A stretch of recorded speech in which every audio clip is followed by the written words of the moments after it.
Welcome to video number 7 in our professional development series.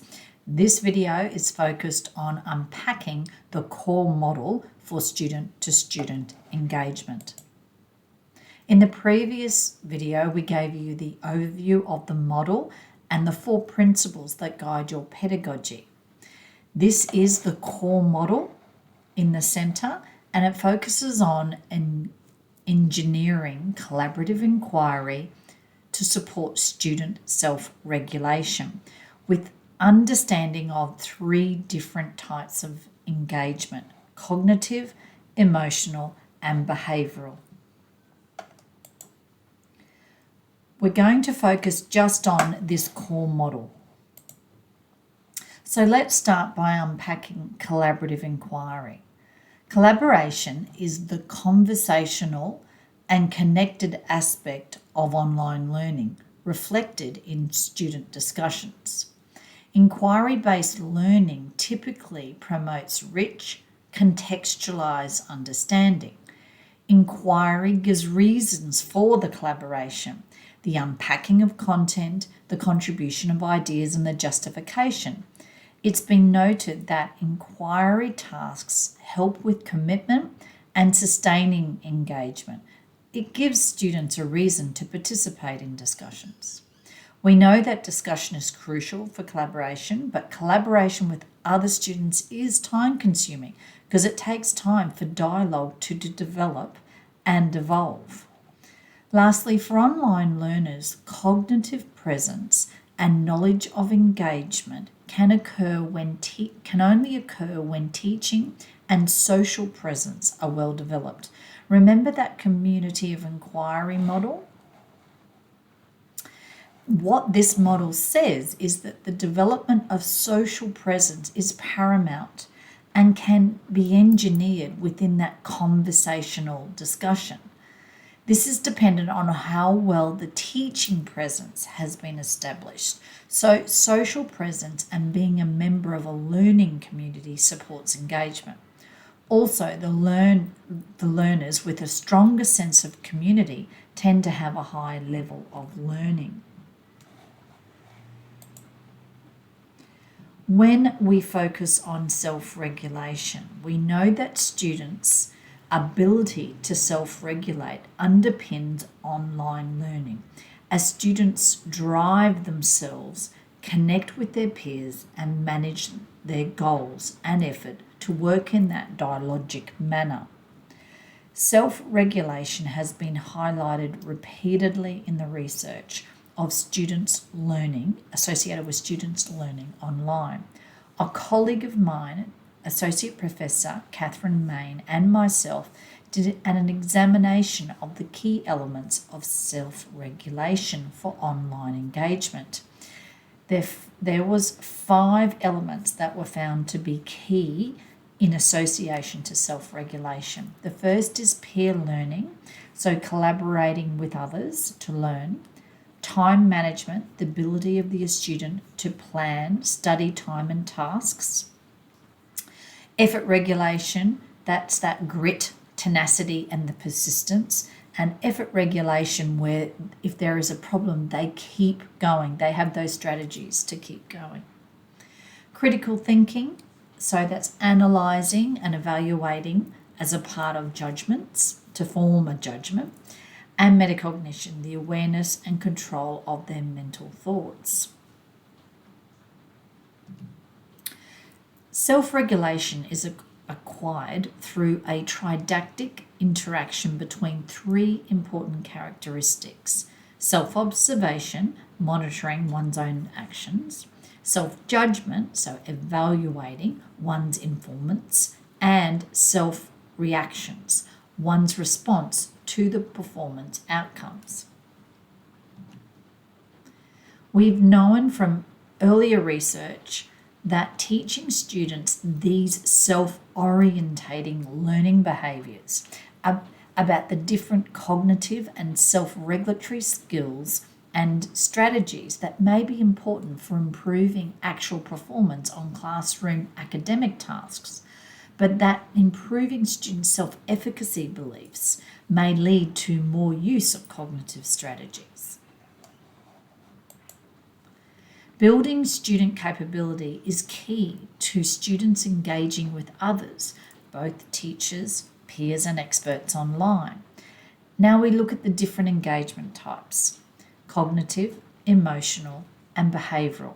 We know these engagement types are organic and relational to the student.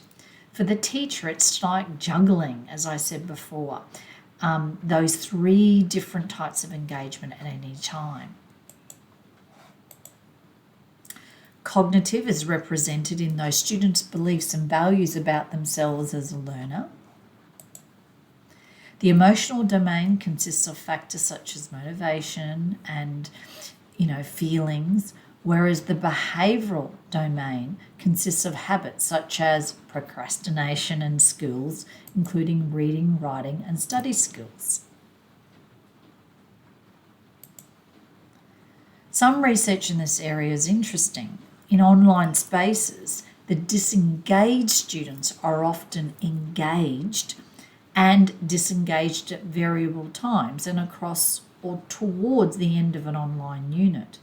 So what we consider engagement actually matters because students engage in a number of different ways. As learning is a social activity for many learners, studies have found that online learners consider engagement in different ways. For example, simply reading a post, doing an email, looking at the content. Is that enough to actually be considered engaged online? I did a research study with my colleague, Dr. Denise Cox, on student engagement in online practices. Their frequency over the lifetime of a 12-week unit and the cognitive complexity was analysed. We actually counted posts and did a content analysis of 3,855 student posts in a Teams discussion forum. We actually used USA sports acronyms to align with the Microsoft Teams, as Teams was chosen as the asynchronous tool for the course discussion forum. We came up with 4 different types of profiles of student behaviour online. The bench sitter is the most basic type. It represents a student who does not post frequently or with much complexity. A student with this profile might like to agree or like a few other posts and not contribute new information beyond posting a completed task. The next is the hustler. The hustler student engages with high intensity that is frequently posted, but their posts have low complexity. An example of the student with this profile is one who frequently gives a thumbs up to other posts while posting their own completed tasks, but not engaging in meaningful chats with others. So these two have lower complexity, but one's more intensive than the other. The third profile of the 4 is the striker. The striker are those students who engage with high complexity but low intensity. So put simply, while they may not engage very often, but when they do, it's a complex and thought-provoking post. Lastly is the champion. They're students with the engagement profile that actually supports proactively other students' engagement. So these students demonstrate high complexity in their posts, but also high intensity. They are the leaders, what you call leaders in the online community. The reference for this paper is at the end of this video as well. So what we see by this is there's different types of ways students consider engagement when they're online, and both their orientation to the course, maybe even the subject matter, might have an effect on how they're choosing to engage.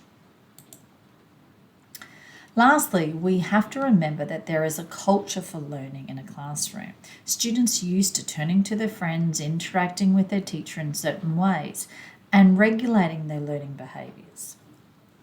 Online, there's much more choice and control for students, different opportunities for engagement.